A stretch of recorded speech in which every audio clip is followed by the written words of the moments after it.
గత వారం రోజులుగా కురుస్తున్న వర్షాలకు కూడవెల్లి వాగులోకి వర్షపు నీరు చేరుతుంది. సిద్దిపేట జిల్లా దుబ్బాక నియోజకవర్గంలోని తోగుట మండలం చందాపూర్ గ్రామం వద్ద కూడవెల్లి వాగు చెక్ డ్యాం పై నుండి నీరు ఉధృతంగా ప్రవహిస్తుంది. ఎగువ ప్రాంతంలో కురిసిన భారీ వర్షాలకు నీరు చేరుతుందని స్థానికులు తెలిపారు.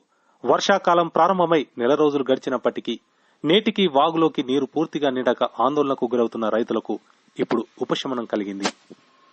చందాపూర్ గ్రామం వద్ద మత్తడిపై నుండి నీరు ప్రవహిస్తుండటంతో రైతులు సంతోషం వ్యక్తం చేస్తున్నారు. సాగుకు సరిపడా నీరు కూడవెల్లి వాగులోకి చేరుతుందని తెలిపారు. వర్షపు నీరు కూడవెల్లి వాగులో ఉధృతంగా ప్రవహిస్తున్న నేపథ్యంలో ఎవరు కూడా చేపల వేటకు వెళ్లవద్దని అధికారులు సూచిస్తున్నారు. గతంలో వాగు ఉధృతంగా ప్రవహిస్తున్న నేపథ్యంలో చేపల వేటకు వెళ్లి ప్రమాదాలకు గురికావడం జరిగిందని గుర్తు చేశారు.